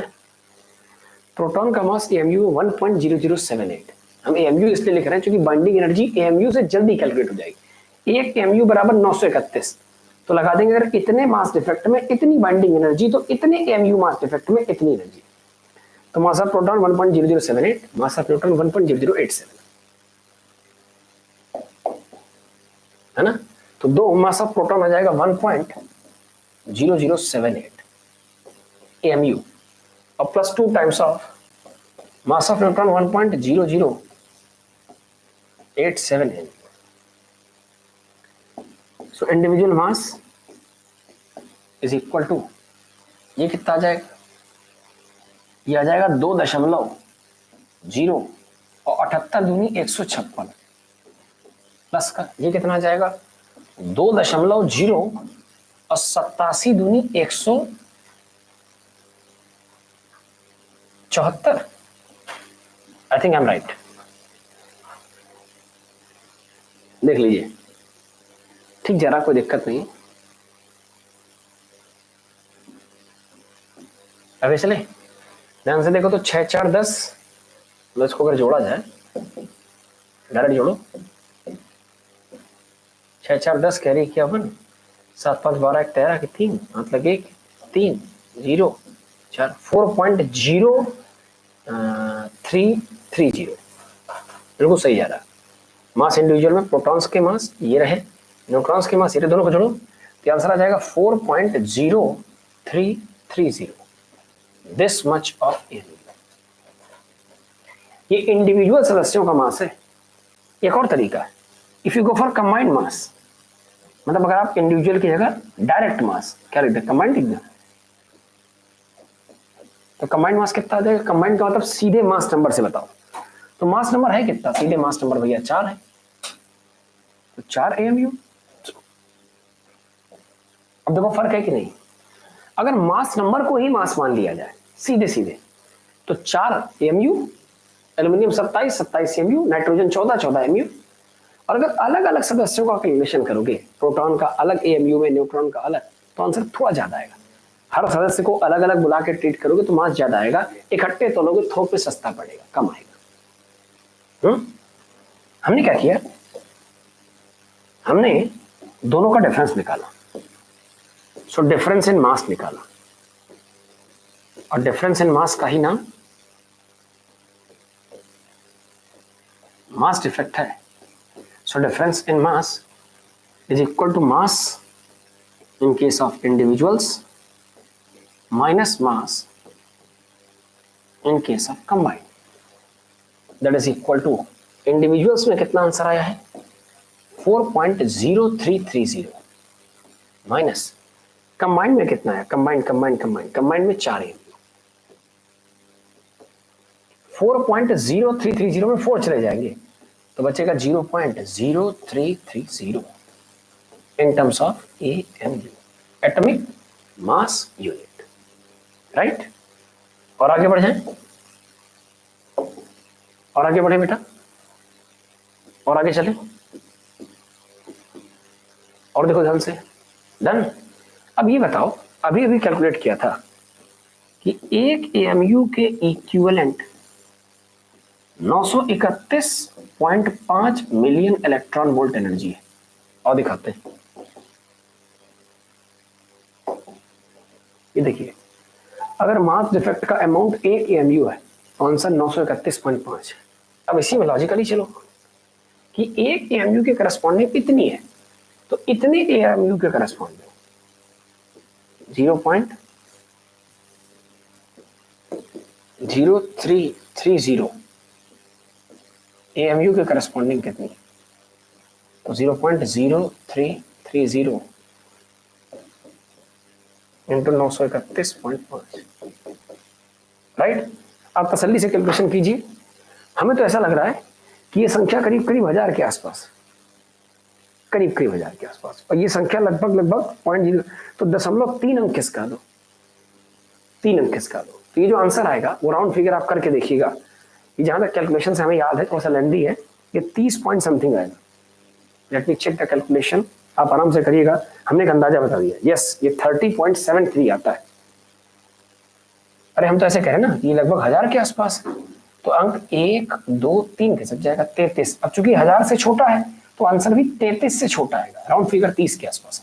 आप करके देखिएगा, 30.73 और 30 के आसपास, और इसे राउंड ऑफ करोगे तो ये लगभग लगभग अप्रोक्सीमेटली कितने के बराबर? 30 मिलियन इलेक्ट्रॉन वोल्ट के बराबर है।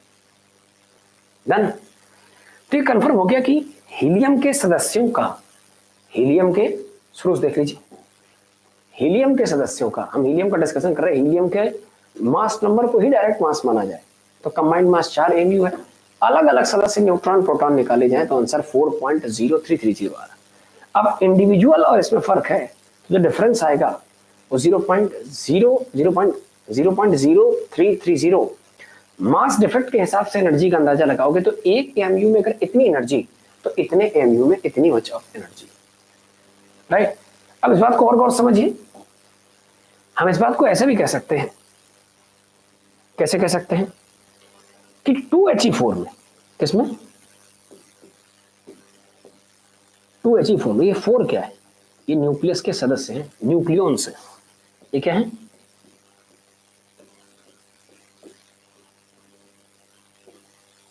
न्यूक्लियॉन्स हैं। अब ये जो 30 मेगा इलेक्ट्रॉन वोल्ट के आसपास की एनर्जी आई है, वो 30 एनर्जी अगर 4 सदस्यों में, न्यूक्लियस के अंदर मास नंबर 4, मास नंबर, मास डिसाइड करने वाला नंबर जो रहता है न्यूक्लियस में वो 4, तो 4 सदस्यों के बीच में 30 के आसपास एनर्जी है, तो पर सदस्य कितनी बढ़ेगी? हम उसे कहते हैं, we call this term as binding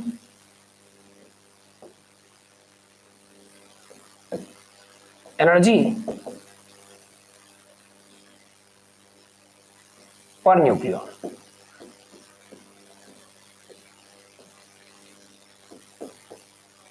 binding energy per nucleon. अच्छा, बाइंडिंग एनर्जी टोटल कितनी है? 30। न्यूक्लियॉन की संख्या कितनी है? 4। तो 30/4 कितना आ जाएगा? 7.5, 7.5 मिलियन इलेक्ट्रॉन। हमने ये इसलिए कैलकुलेट कराया क्योंकि किसी न्यूक्लियस के अंदर बाइंडिंग एनर्जी से ज्यादा इंपॉर्टेंस बाइंडिंग एनर्जी प्रति सदस्य है। मेरी बात समझिए, उसकी वजह क्या है? न्यूक्लियस के अंदर जितनी ज्यादा बाइंडिंग एनर्जी पर न्यूक्लियन होगी, न्यूक्लियस उतना ज्यादा स्टेबल। वजह बताते हैं। मान लीजिए आपके पास 1 लाख रुपए है, 1 लाख, उसे आपने 100 सदस्यों में बांट दिया, तो हर एक के हिस्से में कितना आया? 1000। पैसा 1 लाख था, बट वो 100 लोगों में बढ़ गया तो 1,000 आया। अच्छा, इसी जगह पर मान लीजिए 50,000 रुपए आपके पास, आपकी बार अमाउंट कम है, बट वो मात्र 10 लोगों में बटा, तो 50,000 को 10 लोगों में बांटोगे तो आपकी बार जो सदस्यों की संख्या है वो कम है, भले ही अमाउंट कम है, तो प्रति सदस्य 5-5 हजार रुपए है। आप समझिए, क्वांटिटी यानी बाइंडिंग एनर्जी घटने से फर्क नहीं पड़ता। अगर शेयर करने वाले सदस्यों में, न्यूक्लियॉन्स में, प्रति सदस्य, हर सदस्य के हिस्से में बढ़िया अमाउंट आ रहा, जैसे हमने कहा बाइंडिंग एनर्जी पर न्यूक्लियॉन निकालो, तो आपने टोटल बाइंडिंग एनर्जी जो कैलकुलेशन से आई थी 30, उसको 4 से डिवाइड कर दिया, तो हर न्यूक्लियॉन के हिस्से में 7.5 मिलियन इलेक्ट्रॉन वोल्ट के आसपास आ रही है, जो एक न्यूक्लियॉन को बांधने का काम करेगी, बाइंड करने का काम करेगी। राइट? कोई समस्या? इसका एक बहुत प्यारा सा एग्जांपल है, और दिखाते हैं, समझ लीजिए।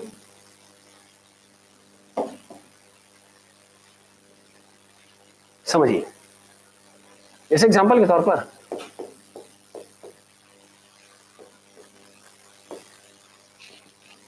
जैसे एग्जाम्पल के तौर पर हम टेबल बना लें। हमारे पास 3 एलिमेंट्स का डेटा है, किसका किसका देखना। मान लीजिए कोई एलिमेंट P है, कोई Q है, कोई R है, राइट। अब PQR में है ना, PQR में टेबल डिफाइन कर दें आपको।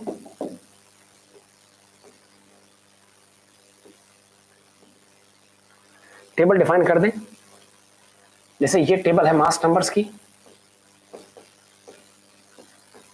मास नंबर बोले तो A की, और अगली टेबल है बाइंडिंग एनर्जी। बाइंडिंग एनर्जी, और जो बाइंडिंग एनर्जी का डेटा है, अरे बेटा थोड़ा जल्दी चोरी ना करके बड़ा प्रॉपर फिगर बनाते हैं, है ना।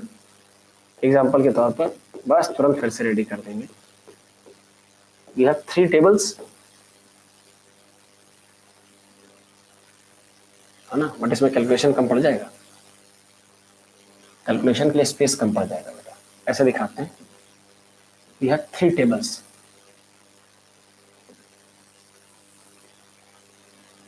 पहली टेबल में हम इधर लिख दे रहे हैं कि यहां मैं लिखूंगा मास नंबर, इसे हम A से रिप्रेजेंट करेंगे। नीचे लिखेंगे बेटा बाइंडिंग एनर्जी। बाइंडिंग एनर्जी इसे हम मिलियन इलेक्ट्रॉन वोल्ट में लिखेंगे, राइट। सदस्यों के लिए 3 सदस्य P Q R, ठीक।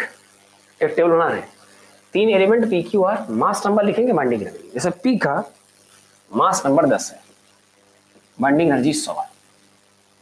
Q का मास नंबर 5 है, बाइंडिंग एनर्जी 60 है। और R का मास नंबर 6 है, बाइंडिंग एनर्जी 60 है, right.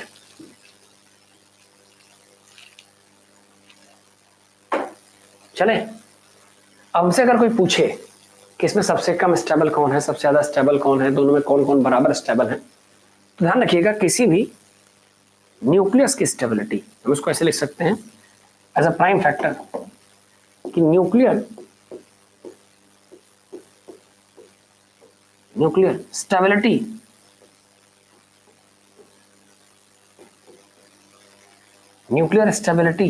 Is directly proportional to binding energy प्रति न्यूक्लियन। बाइंडिंग एनर्जी और टोटल न्यूक्लियन की संख्या। जैसे आपने देखा अभी 30 का डिवीजन 4 में किया था, 4 मास नंबर था, तो हर एक सदस्य के हिस्से में 7.5 आंसर आया था। तो न्यूक्लियस की स्टेबिलिटी डिपेंड करती बाइंडिंग एनर्जी पे नहीं, बल्कि प्रत्येक सदस्य के हिस्से में कितनी बाइंडिंग एनर्जी है। तो बाइंडिंग एनर्जी बारी बारी सबको निकाल लेते हैं। जैसे पहले केस में, मतलब अगर P वाले केस की बात करें तो हम कैलकुलेट करने जा रहे हैं बेटा ऐसे रैंडमली कि binding energy in case of P कितनी हो जाएगी। तो बाइंडिंग एनर्जी है 100, बाइंडिंग एनर्जी पूरा लिख दें बेटा, हम इसे लिखेंगे binding energy per nucleon in case of P बराबर दैट इज 100/10। बाइंडिंग एनर्जी 100 और संख्या 10 दैट इज 100/10। और 100/10 में 0 से 0 खत्म, तो आंसर कितना आ जाएगा 10। अगला बाइंडिंग एनर्जी पर न्यूक्लियन, ये P हो गया। Q के केस में कितना आएगा, टोटल है कितनी बेटा 60, बाइंडिंग एनर्जी 60 है, सदस्य कितने, मास नंबर कितना है 5, 5 से काटोगे 12 बार कटेगा, 12 पंचे 60।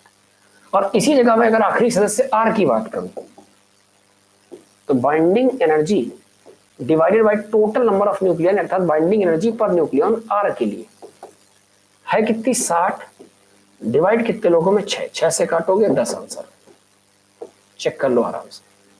बाइंडिंग एनर्जी प्रति न्यूक्लियन 10 मिलियन इलेक्ट्रॉन वोल्ट आ रही है P के हिस्से में। Binding energy per nucleon R के हिस्से में भी 10 आ रही, बट Q के हिस्से में, Q में हर न्यूक्लियन के हिस्से में 12 इलेक्ट्रॉन वोल्ट आ रही।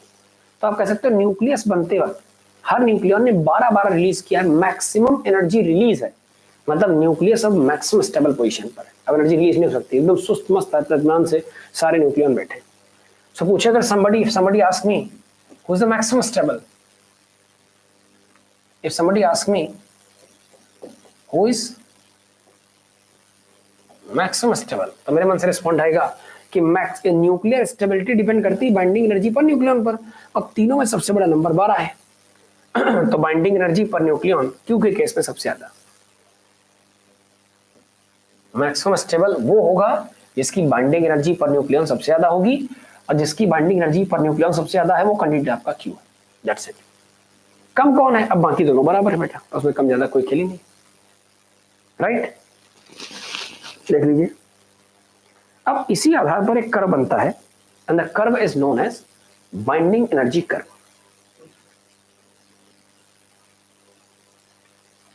अगला कर्व बनता है बाइंडिंग एनर्जी कर्व। दिखाते हैं बेटा, थोड़ा सा काम की चीज है।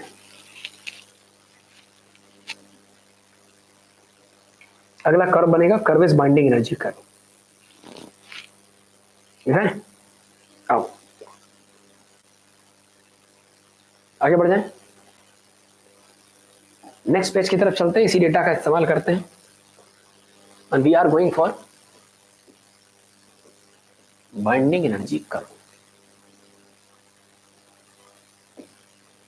बाइंडिंग पूरा लिख दें क्या? Binding energy versus mass number.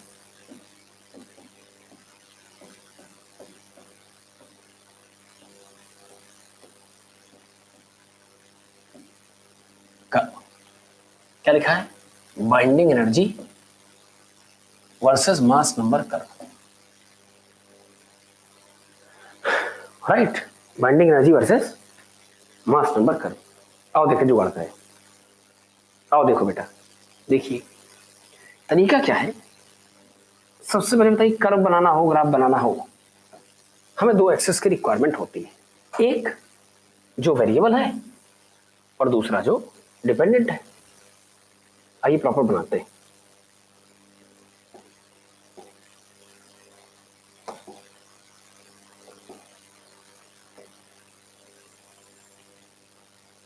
Right, एक लाइन ऐसे बनाते हैं, ये हो गया एक्स एक्सेस और ये हो गया आपका Y axis, right? Is it visible? अब एक एक्सेस वेरिएबल है तो इसमें हम लेंगे मास नंबर, अर्थात ए ले लेंगे, और दूसरे एक्सेस में इस वाले में हम लोग लेंगे बाइंडिंग एनर्जी पर न्यूक्लियन। बहुत स्पेसिफिक नहीं है, उसको एक्चुअली जब डेटा होगा तभी बना पाएंगे। हम ऐसे कह सकते हैं कि ग्राफ बनाने के लिए हमें दो एक्सेस की रिक्वायरमेंट होती है और दोनों एक्सेस में एक में मास नंबर जो पहले वेरी करेगा और दूसरे में बाइंडिंग एनर्जी पर न्यूक्लियन जो बाद में वेरी करेगी। तो शुरुआत में कर्व बड़ा रैंडम रहता है, हाइड्रोजन हीलियम इस टाइप से करते करते करते करते फिर कर्व ऐसे कुछ आता है। हमें ग्राफ फिगर बनाना, मैं लिख दे रहा हूं not up to scale, not मतलब इसका रैंडम कर्व या रफ ड्राइंग, रफली एक्सप्लेनेशन ऑफ फिगर। हम बाइंडिंग एनर्जी कितनी है, मास नंबर बढ़ने के हिसाब से उसका वेरिएशन कैसा, उसका कर्व बनाना है। ये जो हिस्सा है ये मास नंबर 30 तक जाता है, मतलब शुरुआत से 30 तक बाइंडिंग एनर्जी पर न्यूक्लियन धीरे धीरे बढ़ती है, और ये मामला गिरना शुरू होता है 170 के बाद। मतलब बाइंडिंग एनर्जी पर न्यूक्लियन की वैल्यू 30 तक बढ़ेगी, फिर बढ़ के मैक्सिमाइज होगी, और मैक्सिमाइज होने के बाद 170 के बाद गिरना शुरू हो जाएगी। अब एक बात समझिए, जो सबसे टॉप पे जाने वाला सदस्य है ना, वो मास नंबर के हिसाब से आपका सदस्य है 56, और 56 नंबर पे आता है बच्चों आयरन।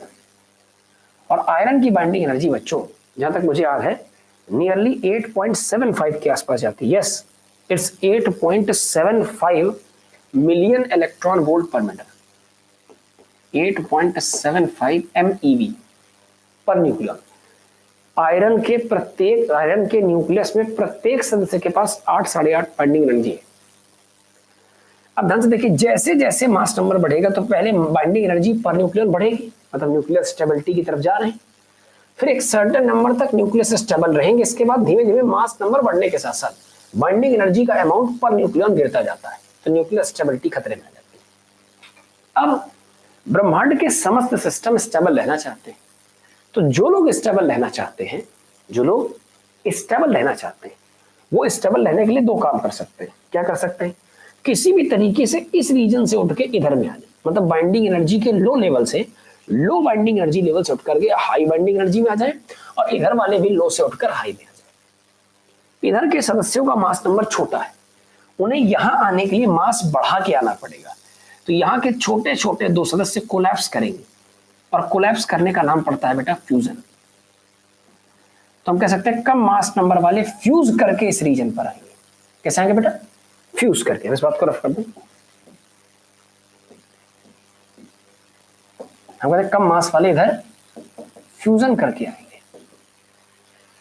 और हैवी मास वाले टुकड़ों में टूट के आएंगे, ये फिजन करके इधर आएंगे।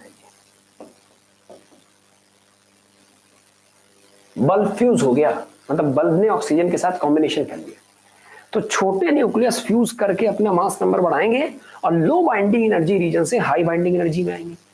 हैवी मास नंबर वाले न्यूक्लियस टूटेंगे, ब्रेक होंगे, और टूट के फिर high binding energy per nucleon वाले रीजन में आएंगे।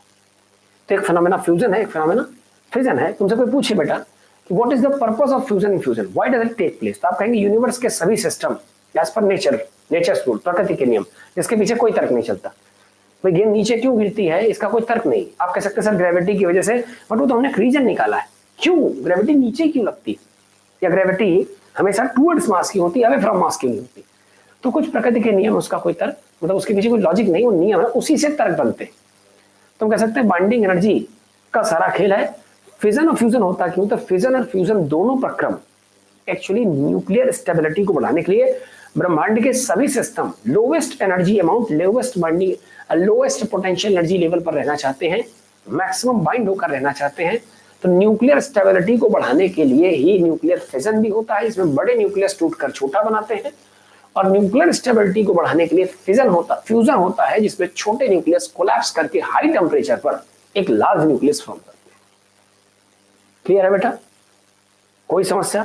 अब फ्यूजन और फ्यूजन से संबंधी एक छोटा सा घटनाक्रम मैं आपको दिखा दूं, जो प्रीवियस टू प्रीवियस ईयर, शायद लास्ट टू लास्ट ईयर एक क्वेश्चन के फॉर्म में आया था, राइट? एनसीईआरटी की रिएक्शन में भी अवेलेबल है।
डन बेटा, noted.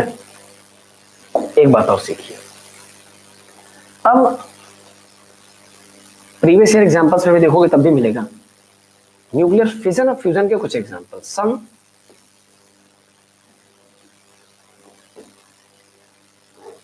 Important example of fission and fusion. जैसे पहले फिजन की बात करते हैं, आपने शायद क्लास 10th में, छोटी क्लासेस में एनर्जी के डिफरेंट फॉर्म किसी एनर्जी वाले चैप्टर में पढ़े होंगे। उसमें एक रेडियो एक्टिव एनर्जी आई। इस एनर्जी का स्वरूप ऐसा है कि कोई भी रेडियो एक्टिव एलिमेंट, जैसे 92 यूरेनियम 235 एक अच्छा रेडियो एक्टिव फ्यूल है, राइट, न्यूक्लियर फ्यूल है। 92 यूरेनियम का सिंबल है 92 यूरेनियम 235, ये इसका एटॉमिक नंबर, ये इसका मास नंबर। ये स्टेबल है। इसमें जब न्यूट्रॉन्स की बम्बार्डिंग की जाती है, टपाटप इस पे जो है न्यूट्रॉन्स गिराए जाएंगे, तो न्यूट्रॉन्स का कंप्लीट एब्जॉर्प्शन करता है। तो जो नया यूरेनियम बनेगा वो अनस्टेबल टाइप का बनेगा। भाई सम करोगे तो 92 प्लस 0 इज इक्वल टू 92 और 235 प्लस 1 इज इक्वल टू 236। तो 92 uranium 235 will become 92 uranium 236. It's unstable and now it will get buried और ये टूट जाएगा। अब इसके टूटने की कई वैरायटी। ये टूटेगा कन्फर्म दो सदस्यों में, इसमें से एक सदस्य क्रिप्टॉन है और दूसरा सदस्य बैरियम। हम इसे लिखते हैं 36 क्रिप्टॉन 92 और 56 बैरियम 141 प्लस 3 नए सदस्य न्यूट्रॉन और बनेंगे और 200 मिलियन इलेक्ट्रॉन वोल्ट के आसपास अच्छे खासे अमाउंट में एनर्जी मिलेगी। बहुत धैर्य समझिएगा बच्चों की एक बात। हम क्या कह रहे हैं, आप चाहो तो ऐसे कर सकते हो कि 36 plus 56 atomic number plus atomic number, 36 plus 56 बराबर 92 करके देखो। 141 प्लस 92 बराबर 293 और 293 3 200 सॉरी 141 प्लस 92 बराबर 233 और 233 प्लस 3 बराबर 236। मास नंबर बैलेंस है। ये न्यूक्लियस से एक्स्ट्रा अमाउंट में निकली हुई एनर्जी। इसी को कभी कभी टेढ़ा करते हैं लोग, थोड़ा सा लेफ्ट राइट कर सकते हैं। लेफ्ट राइट करने में करेंगे क्या, what they do exactly, they sometime make इसी का एक आइसोटोप है, वो है 92 की जगह 89। जैसे देखो 92 से 89 बनाया, 3 कम किया तो 3 इसे बढ़ा दो। 19-20 का सवाल है बेटा। पूछा था अगर 92 यूरेनियम में न्यूक्लियर बम्बार्डिंग करके उसे 92 यूरेनियम 236 अनस्टेबल बनाया जाए, अनस्टेबल न्यूक्लियस,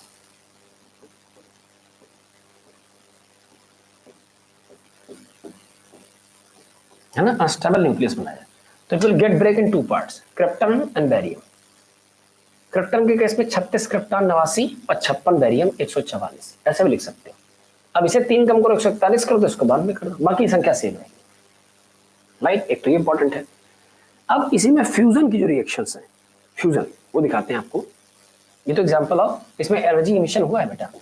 एक मजेदार बात है कि जो फिजन है, फिजन ये कंट्रोल्ड चेन रिएक्शन है। It is controlled chain reaction. Controlled chain reaction का मतलब होता है आपने एक न्यूक्लियस पर एक न्यूट्रॉन गिराया, न्यूट्रॉन एक लगेगा इनिशिएटर के तौर पर, माचिस की एक तीर लगी फिर आग बनती चली जाएगी। न्यूट्रॉन एक लगा, उसने अनस्टेबल किया, फिर 3 न्यूट्रॉन बने जो 3 नए यूरेनियम को अनस्टेबल करेंगे, फिर 3 से 3 3 3 9 9 से 27 ऐसे चेन बढ़ती जाएगी। बट आप इसे आवश्यकता पड़ने पर कैडमियम और बोरान की रॉड्स डालकर न्यूट्रॉन एब्जॉर्ब करके प्रोसेस को रोक सकते हो। It can be stop, it is controlled, right. इसके बाद एक और चीज आती है और वो है fission. And the next one is example of fission. Example of fusion. Fusion का ये किसका एग्जांपल था, ये फिजन का था, बड़े न्यूक्लियस का छोटे छोटे टुकड़ों में टूटने का था। आप किसका बेटा, फ्यूजन का, फ्यूज कराते हैं। अगर प्रोटॉन के 2 isotope deuteron deuteron 1s2 1s2 high temperature पर, वेरी हाई, इतना हाई कि जब न्यूक्लियस न्यूक्लियस कंबाइन हो तो टेम्परेचर इतना ज्यादा हो, न्यूक्लियस की बहुत ध्यान समझना बच्चों, एनसीईआरटी की लाइन है, जब न्यूट्रॉन को हाई टेम्परेचर पर कोलैप्स कराएंगे,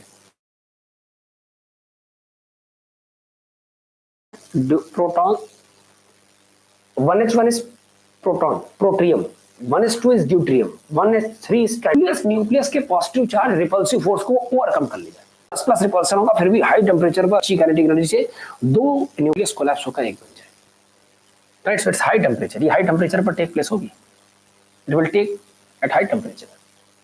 और 1s2 कोलैप्स होकर बनाएगा 2He4, मास बैलेंसिंग कर लेंगे 2He4, और साथ ही साथ अच्छे खासे एक्स्ट्रा अमाउंट में एनर्जी भी रिलीज होगी, राइट। देख लीजिए बहुत ध्यान से, कोई समस्या? पक्का?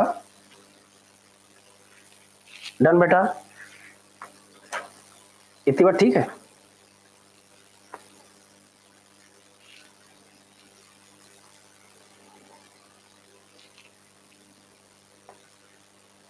डन।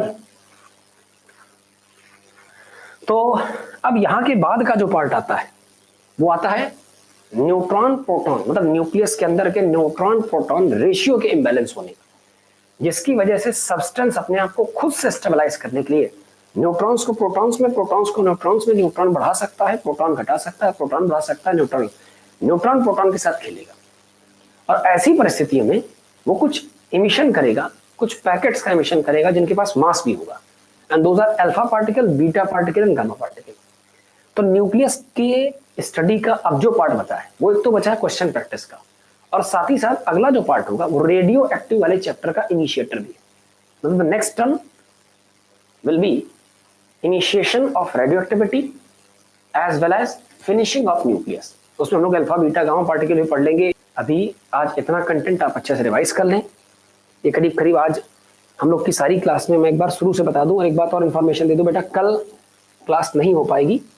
हम लोग जो क्लास करेंगे वो वापस से कैरी ऑन करेंगे। हम लोग अपनी क्लास अब मंडे से कंटिन्यू करेंगे। कल और परसों 2 दिन का इसमें ब्रेक है, केवल 2 दिन का बेटा। और उस होप्सो की आप नोटिफिकेशन पर गौर कीजिएगा। संडे भी क्लास हो सकती है, नहीं तो मंडे तो कंफर्म होगी। जो कमिटेड पोर्शन है वो आगे कंटिन्यू करेंगे, राइट। सने सने धीरे धीरे स्पीड बढ़ा रहे हैं। हम चाहते हैं मैक्सिमम बच्चा जुड़ जाए ताकि किसी का नुकसान ना हो। एक सर्टेन नंबर होने के बाद हम इसकी रफ्तार ठीक ठाक कर देंगे। कंटेंट जितना प्रॉमिस है वो उतना आने वाले समय में कवर हो जाएगा। आने वाले समय में कंटेंट बहुत सारा है और उसे शेड्यूल के हिसाब से ऑर्गेनाइज करके 2 लेक्चर्स आवश्यकता पड़ी तो मर्ज करेंगे, क्योंकि हमने सब टॉपिक में डिवीजन खूब इत्मीनान से किया है। छोटे छोटे टॉपिक को भी 2 दिन दिया है ताकि वो 2 टॉपिक मिलाकर एक लेक्चर बनाया जा सके, राइट। तो फिलहाल के लिए आज हम फटाफट रिवाइज कर दें। आज हमने पढ़ा न्यूक्लियस, न्यूक्लियस का सेंट्रल हिस्सा, न्यूक्लियस एटम का सेंट्रल हिस्सा रहते हैं प्रोटॉन और न्यूट्रॉन, उनको चाहिए जगह। न्यूक्लियस की रेडियस का calculative formula R = R0 a की पावर 1/3, जो मास नंबर पर डिपेंड करता है। ब्रह्मांड के सारे न्यूक्लियस की डेंसिटी, जैसे एग्जांपल के तौर पर एल्युमिनियम की न्यूक्लियस का कैलकुलेशन किया, R = R0 जो कि कांस्टेंट है उसकी पावर रखी और मास नंबर का क्यूब रूट लिया। ब्रह्मांड के एक और एक्सरसाइज, एक और प्रीवियस ईयर क्वेश्चन 15 वाला। फिर कैलकुलेशन क्या है न्यूक्लियस की डेंसिटी का। ब्रह्मांड के सारे न्यूक्लियस की डेंसिटी सेम है तो किन्हीं भी 2 न्यूक्लियस की डेंसिटी का रेशियो पूछा जाए तो 1:1। फिर कुछ की पॉइंट एक्सप्लेन किए कि न्यूक्लियस की रेडियस का रिजल्ट याद रखें, डेंसिटी कांस्टेंट है। मास of proton, mass of neutron हमको किलोग्राम में तो याद ही थे, हमने उसको AMU में भी कन्वर्ट कर लिया। याद रखें प्रोटॉन न्यूट्रॉन की तुलना में थोड़ा सा हल्का है। एटॉमिक मास यूनिट का मतलब एटॉमिक लेवल पर मास नापने की यूनिट, उसकी वैल्यू 1.66 10 की पावर -27 है। आगे बढ़े। फिर हमने ये देखा कि बाइंडिंग एनर्जी न्यूक्लियस के सदस्यों को बांधने के लिए जिस प्रकार की एनर्जी का जिक्र हुआ है माइक्रोस्कोपिक लेवल पर, सुपर माइक्रोस्कोपिक लेवल पर, वो आपकी बाइंडिंग एनर्जी कहलाती है। मास को नापने के 2 तरीके, आप इंडिविजुअली न्यूक्लियस के सदस्यों का मास निकाल सकते हैं, आप कंबाइंड मास नंबर कोई मास बना सकते हैं। दोनों में जो डिफरेंस आएगा मास डिफेक्ट कहलाएगा। ये मास डिफेक्ट कन्वर्ट हो जाता है एनर्जी में, और यही एनर्जी बाइंडिंग एनर्जी का काम करती है इन terms of mega electron volt. याद रखें एक AMU की अगर E = mc² आइंस्टाइन इक्वेशन से एनर्जी कन्वर्जन करोगे तो 931.5 मिलियन इलेक्ट्रॉन वोल्ट एनर्जी बनती है। कैलकुलेशन करके दिखाया था हीलियम के लिए कि हीलियम की बाइंडिंग एनर्जी 30 आती है, जो उसके 4 सदस्यों में बराबर बराबर जाती है 7.5 मिलियन इलेक्ट्रॉन वोल्ट के आसपास आता है। फिर हमने ये भी देखा था कि जैसे अगर किसी न्यूक्लियस के पास भले ही बाइंडिंग एनर्जी खूब ज्यादा है बट उसके सदस्यों में डिस्ट्रीब्यूशन हुआ, किसी के पास कम है सदस्यों में डिस्ट्रीब्यूशन हुआ, तो बाइंडिंग एनर्जी से महत्वपूर्ण टर्म है बाइंडिंग एनर्जी पर न्यूक्लियन। ध्यान रखें, न्यूक्लियस की स्टेबिलिटी को डिफाइन करता है बाइंडिंग एनर्जी पर न्यूक्लियन। जिसका बाइंडिंग एनर्जी पर न्यूक्लियन ज्यादा, भले ही टोटल अमाउंट कम हो बट बंटवारे के बाद हर एक के हिस्से में ज्यादा है, वो ज्यादा स्टेबल माना जाएगा, राइट। इसी के बाद हम लोगों ने पढ़ा बाइंडिंग एनर्जी कर्व, जिसमें से एक एक्सेस मास नंबर, दूसरा बाइंडिंग एनर्जी पर न्यूक्लियन को रिप्रेजेंट कर रहा था। हमने ये भी देखा कि बाइंडिंग एनर्जी पर न्यूक्लियन का जो कर्व है वो शुरुआत में बढ़कर 30 तक जाएगा, 170 के बाद गिरेगा। तो हर सिस्टम ब्रह्मांड का अगर अपने आप को मैक्सिमम स्टेबलाइज करना चाहता है, यानी अपनी बाइंडिंग एनर्जी पर न्यूक्लियन बढ़ाना चाहता है, तो जो छोटे न्यूक्लियस हैं वो फ्यूज होकर हाई टेम्परेचर पर 30 से आगे आएंगे, जो बड़े हैं फिजन कर करके टूट कर 170 के पीछे आएंगे। बट कुल मिलाकर दोनों का रीजन मैक्सिमम बाइंडिंग एनर्जी वाले रीजन में जाना है। और याद रखें बच्चों, एक एग्जांपल बता दें कि जो भी न्यूक्लियर रिएक्शन इधर से इधर की तरफ जाएंगी वो स्पॉन्टेनियस होंगी, स्वतः से होंगी। जो इधर से इधर जाएंगी वो स्पॉन्टेनियस होंगी। कोई भी न्यूक्लियस रिएक्शन स्पॉन्टेनियस तरीके से, स्वतः तरीके से कभी stable region, maximum binding energy region से लोअर रीजन पे नहीं जाए। That's it. मतलब अगर आपसे पूछूं, हाथ का एरो देखिएगा, क्या ये प्रोसेस पॉसिबल है? नहीं पॉसिबल। बट क्या ये पॉसिबल है? Yes possible. इसी के बाद कंट्रोल चेन रिएक्शन के तौर पर न्यूक्लियर फिजन का एग्जांपल, जो कि प्रीवियस ईयर क्वेश्चंस में भी है, यूरेनियम न्यूट्रॉन को एब्जॉर्ब करके अनस्टेबल न्यूक्लियाई बनाता है, जो टूट करके क्रिप्टन और बेरियम में टूटता है। साथ ही साथ 3 और नए न्यूट्रॉन्स निकलते हैं, 3 नवजात न्यूट्रॉन्स फिर चेन रिएक्शन को कंटिन्यू करते हैं। इसे रोका जा सकता है, that's why it is controlled chain reaction. एक और लास्ट रिएक्शन थी न्यूक्लियर फिजन की, फ्यूजन में हाई टेम्परेचर रखते हैं ताकि न्यूक्लियस कोलैप्स कर सके। तो ड्यूट्रॉन कोलैप्स करके हीलियम के न्यूक्लियस का निर्माण करते हैं और इसमें हाई अमाउंट ऑफ एनर्जी चाहिए भी होती है और साथ ही साथ high amount of energy release भी होता है। इसके आगे की कहानी न्यूक्लियर स्टेबिलिटी की है, जो न्यूट्रॉन प्रोटॉन रेशियो पर डिपेंड करेगी, जो रेडियो एक्टिविटी का स्टार्टअप है, जिसे हम लोग मंडे होप सो कंटिन्यू करेंगे बेटा, राइट। आपसे रिक्वेस्ट है, आज का लेक्चर हमने फिर भी लास्ट लेक्चर समझकर शेयर कर दिया। इट्स अ काइंड रिक्वेस्ट कि प्लीज आप एज सुन एज पॉसिबल ई गुरुकुलम ऐप प्रॉपर तरीके से ज्वाइन कर लें। क्योंकि बच्चों अब ये जो न्यूक्लियस तक का पार्ट था वो तो मैं शेयर कर दिया, मंडे से सारी क्लासें बेटा आप कह सकते हो ऐप पर ही होंगी, ऐप पर लाइव होंगी। एक कंफ्यूजन मैं आपका दूर कर दूं, कुछ बच्चे कह रहे हैं कि सर कुछ लेक्चर्स मिसिंग है, ऐसा कुछ भी नहीं है। आप जो ऐप है, ऐप का जो मेन पेज है, उसमें जब आप कोर्सेज पे जाएंगे तो कोर्सेज में जहां आपने पेड किया है उसमें गो टू पेड आएगा एक ऑप्शन, उसे क्लिक करना। सारे लेक्चर्स एज इट इज पड़े हैं, प्लस उसमें फीचर्स भी हैं, आप स्पीड बढ़ा के घटा के देख सकते हैं। मतलब लाइव क्लास जब ऐप खुलता है तो लाइव क्लासेस के ऑप्शन पे जाएंगे तो सिलेक्टेड 2-3 लेक्चर्स दिखाई देंगे। बट आप जब कोर्सेज पे जाके क्लिक करेंगे तो गो टू पेड आता है, उस पर क्लिक करिए, उस पर आपको सारे लेक्चर अरेंज दिखाई दे जाएंगे, सारे लेक्चर अब तक की सारी classes, right. So see you on Monday with a paid app. अपना ख्याल रखिए, स्वस्थ रहिए। मॉडर्न फिजिक्स करीब करीब समाप्ति के कगार पर है। रेडियो एक्टिविटी और न्यूक्लियस की प्रैक्टिस के एक लेक्चर बाकी हैं, फिर हम लोग कूद जाएंगे सेमीकंडक्टर्स पर बच्चों, as per schedule. Thank you, good night.